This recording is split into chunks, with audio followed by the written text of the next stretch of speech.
이 영상에는 스포일러가 담겨 있습니다. 영화의 내용을 알고 싶지 않은 분이라면 다른 영상을 시청하시길 적극 권장합니다. 그럼에도 끝까지 보신 분이라면 영상 끝에 구독과 좋아요 그리고 댓글과 알람 설정까지 꼭 부탁드리겠습니다. 그러면 엇가 없이 시원한 빙하 리뷰 지금 시작합니다.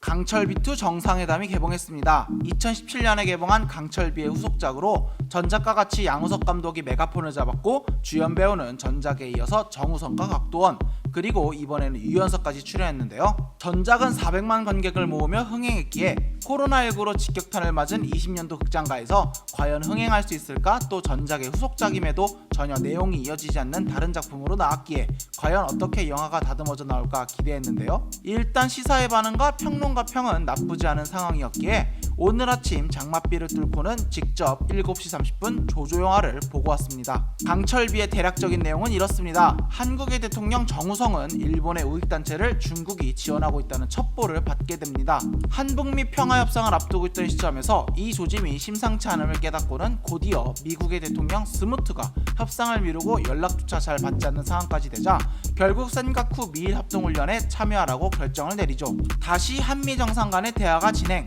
결국 북한의 비핵화 협상을 진행하며 한반도를 둘러싼 여러 나라의 관심이 최대치에 이를 때쯤 드디어 한북미 새 정상은 북한 원산에서 비핵화 및 평화 협상을 진행하려 합니다. 그 시각 북한의 호위총국장 곽도원은 이렇게 국무위원장 유연석의 지시대로 핵을 미국에게 넘겨서는 안 된다며 쿠데타를 지시, 협상 테이블이 난항을 겪으며 한북미 정상이 틀어질 때 반란군이 들이닥쳐 그들을 북한의 핵 잠수함 백두호에 태워 감시하게 합니다. 협상 테이블은 졸지에 핵 잠수함의 좁은 방이 되어버리고 한북미 정상셋은 좁은 공간에 갇혀 싸우기도 하고 까불기도 하며 서로 간의 견해를 나누고 갈등을 반복하죠. 정상들을 태운 곽도원의 속셈은 북한의 혈맹 중국을 도와 일본 본토의 핵미사일을 떨구고 중국의 막대한 원조를 받아내는 것, 북한의 핵잠에 대통령이 갇힌 거란 백악관은 여러 속셈을 안고는 재래식 탄두를 탑재한 ICBM을 기어이 북한과 중국의 접경지역에 투하하죠. 이에 경로한 곽도원은 스무트에게 더 이상 공격하지 말라는 동영상을 강제로 찍게 하고는 중국의 전보를 받아 작전지역 독도로 이동합니다. 그 시각 부함장으로 타고 있던 신정근은 정우성이 몰래 틀은 안내방송을 듣고는 국무위원장이 순실을 나온 게 아닌 갇혔다는 사실을 알게 된 병사들과 함께 새 정상을 탈출시키기 위해 잠수함 내부에서 총격전을 감행하고 서로가 서로를 죽이며 북한군이 싸울 때 국무위원장이 위급한 때를 대비해 마련한 구명정을 통해 정상들을 탈출시키려 하지만 안타깝게도 탈 수 있는 사람은 오직 2명뿐이었죠. 이에 정우성은 평화협상을 진행하려면 당사자인 두 정상이 꼭 필요하니 자신은 남겠다며 두 사람에게 자리를 양보하고는 유연석에게 꼭 평화를 지켜달라고 당부합니다.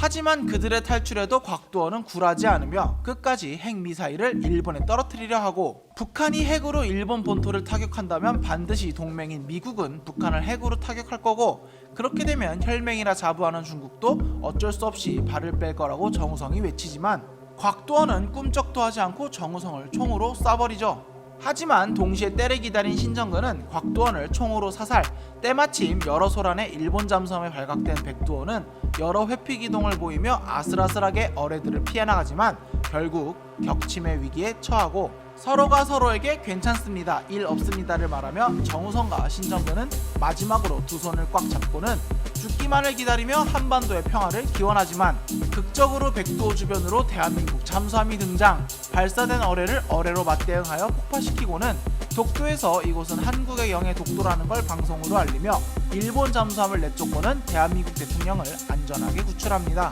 그리고 정우성과 신정근은 바다 위로 올라와 떠오르는 태양과 함께 밝게 빛나는 독도를 바라보고 이후 그들을 구출하기 위해 헬기가 날아옵니다. 그리고 후일담, 한북미 평화협상은 성공적으로 진행되고 마지막으로 크레딧과 함께 나오는 쿠키 영상에서는 서울을 방문한 유연석의 모습을 비춰주며 정우성은 정말로 통일을 원하느냐 국민들에게 묻는 연설을 하며 영화는 끝이 나게 됩니다. 영화를 보면서 처음 들었던 생각은 내가 오해하고 있었구나 였습니다. 단순히 전작의 인기와 명성으로 성공한 주연 배우들을 데리고 적당히 북한 미화 그리고 신파를 섞어 대충 영화를 만들었겠거니 생각했는데 영화는 절대 거기에서 멈추는 게 아니라 한 발 더 나아가서 잘한 건 더욱 잘하고 이전작에서 하지 못한 새로운 시도를 더해 수작의 수준으로 영화가 뽑혀 나오는 걸 보면서 역시 인생도 영화도 끝까지 열어보지 않으면 절대 알 수 없다는 사실을 깨닫게 됐죠. 제가 영화를 보면서 뽑은 3가지 관람 포인트는 이거였습니다. 첫 번째, 영화의 풍자가 수준급입니다. 정우성은 기자회견에서 영화는 영화로 봐달라 했지만 사실 정우성이 맡은 역할은 누가 봐도 그분이 떠올랐고 유연석이 맡은 역할은 누가 봐도 그분이 떠올랐으며 앵거스 맥페이든이 맡은 역할은 누가 봐도 그분이었죠. 스무트 대통령이 팍스 아메리카를 외치거나 다시 아메리카를 위대하게를 외치는 점, 유연석이 멀다고 하면 안 되겠구나를 말하고 정우성이 북미 사이에서 중재자로 나서는 점 등은 누가 봐도 그분들을 묘사했다는 걸 알 수 있었죠. 거기에 일본 총리가 나오진 않았지만 일본 측 주요 인물의 이름이 모리 신조인 점, 그리고 러시아와 중국의 정상이 뒷모습으로 그분들과 굉장히 흡사하게 나온다는 점에서 현재 한반도의 실제 정세와 주변 국가들 간의 관계, 그 모두를 현실감 있는 배경에 녹여내어 잘 풍자했다는 점은 영화가 가진 최대 강점으로 생각됩니다. 두 번째, 이 영화는 북한 미화 영화가 아닙니다. 이전에 나왔던 여러 영화들과 같이 단순히 북한은 우리 민족이다, 아픔을 같이 겪은 한동포다, 주변 외세가 나쁜 거다 등 일편적인 논리로 영화를 끌어가지 않습니다.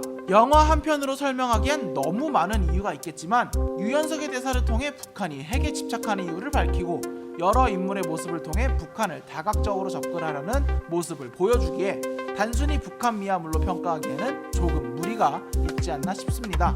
북한의 양면성을 보여주려는 모습은 곽도원과 유연석을 통해 잘 나타나는데 끝까지 핵에 집착하며 타격까지 고려하고 평화가 아닌 공화국의 체제 유지에 집착하는 악랄한 모습은 곽도원을 통해, 그 와중에 평화를 바라며 이러지도 저러지도 못하는 일개 약소국의 비애와 어쨌든 같은 언어를 쓰는 안타까운 동포의 모습은 유연석을 통해 북한을 한 시각으로 바라보지 않고 다각면으로 보고 전달하려는 점은 영화를 보는 내내 아주 인상 깊었습니다. 물론 그분은 독재자이자 숙청을 일삼는 범죄자라는 걸 절대 잊어서는 안 되겠습니다만 영화 속에서 그 점마저도 스무트의 대사로 그 부분을 지적하며 협상을 이어가는 걸 보면서 이 점 또한 감독이 직시하고 있다는 걸 알 수 있었죠. 세 번째, 영화의 심파가 이해 가능한 범위입니다. 아니 사실 없다고 해도 과언이 아닌 수준이죠. 이전 리뷰작 반도에서는 마지막 심파를 겪으며 영화가 아예 망가지는 수준에 이르는 걸 지켜봤는데 이번 강철비2는 아예 그런 시도조차 하지 않았고 심파로 오해받을 수 있는 마지막 장면도 어쩌면 영화의 감정 흐름상 필수 불가결한 장면이었기에 단순히 심파로 치부하기에는 적절하지 않다고 할 수 있죠. 다만 심파와는 별개로 국뽕은 조금 있는데 비정상인 것 같은 두 정상 사이에서 그나마 정상적으로 행동하는 정우성의 모습, 그리고 마지막으로 독도를 바라보며 흐뭇하게 웃는 장면에서는 조금 오글거리지 않나 생각은 들었지만 그래도 뭐 이 정도는 허용 범위라 생각되기에 그렇게 영화의 몰입에 방해되는 요소는 아니라고 생각됩니다. 이 외에도 밀덕들의 마음을 훈훈하게 했던 전작의 명성을 잘 이어나갔는데 각 나라의 잠수함은 물론 ICBM이 직접 발사되어 타격되는 장면도 나오고 잠깐이지만 탱크 그리고 일본 공군이 등장해 직접 잠수함을 타격하려고 하는 장면에서는 밀덕은 아니었지만 꽤나 흥미롭게 관람할 수 있었죠. 특히 조국의 위대한 동지 신정근 부함장의 신들린 조타 실력은 손에 땀을 쥐게 하는 긴장감 있는 잠수함 액션씬을 만들어내어 영화를 재밌게 볼 수 있는 이유가 되어주죠. 하지만 안타깝게도 영화에 굉장히 실망한 부분이 있었는데요. 그건 바로 감독이 영화를 통해 관객을 가르치려 한다는 점이었죠.